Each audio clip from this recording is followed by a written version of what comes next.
सदन में और देश में जो आक्रोश है, उस आक्रोश में मैं भी मेरा स्वर मिलाता हूं। यह देश अलगाववाद के मुद्दे पर, आतंकवाद के मुद्दे पर दलबंदी के आधार पर न पहले भी सोचता था, न आज भी सोचता है, न आगे भी सोचेगा। सदन भी एक स्वर से इस प्रकार की किसी भी हरकत के प्रति अपना आक्रोश भी व्यक्त करें, जो आज किया है। और मैं इस सदन को विश्वास दिलाता हूं, मैं देश को विश्वास दिलाता हूं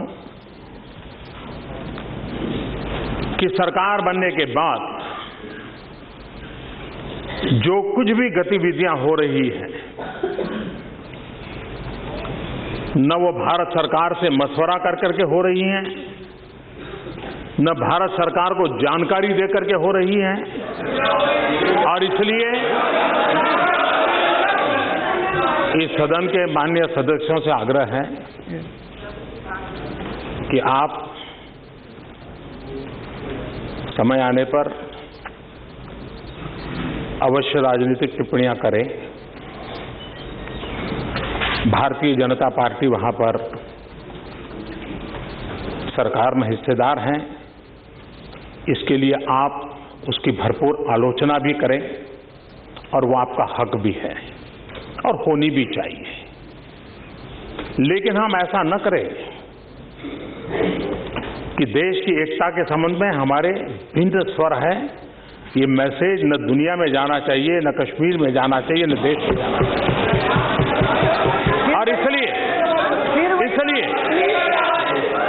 इसलिए मैं इस सदन को और पूरे देश को विश्वास दिलाना चाहता हूं कि सरकार ऐसी किसी भी हरकतों को स्वीकार नहीं करती है। देश की एकता और अखंडता में कोई समझौता हमें मंजूर नहीं है। संविधान की मर्यादाओं में ही कदम उठाए जाते हैं, कदम भी संविधान की मर्यादाओं में ही उठाए जाते हैं, आगे भी उठाए जाएंगे। और इसलिए मैं इस सदन को विश्वास दिलाता हूं। दूसरा, मोदी जी चुप क्यों हैं?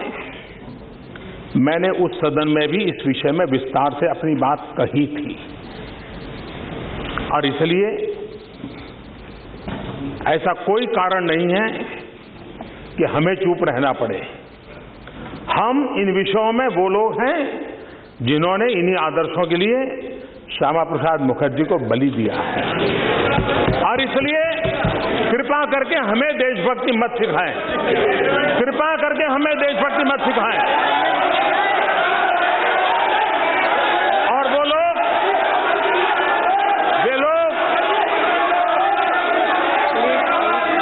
जिन लोगों के साथ, और मैं आपको कहना चाहता हूं,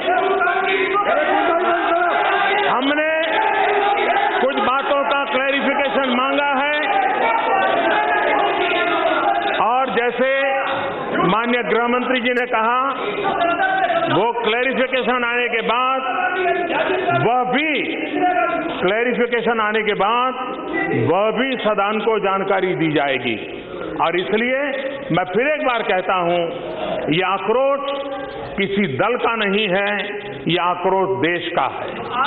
ये आक्रोश उस बेंच का और इस बेंच का नहीं है, ये आक्रोश पूरे सदन का है।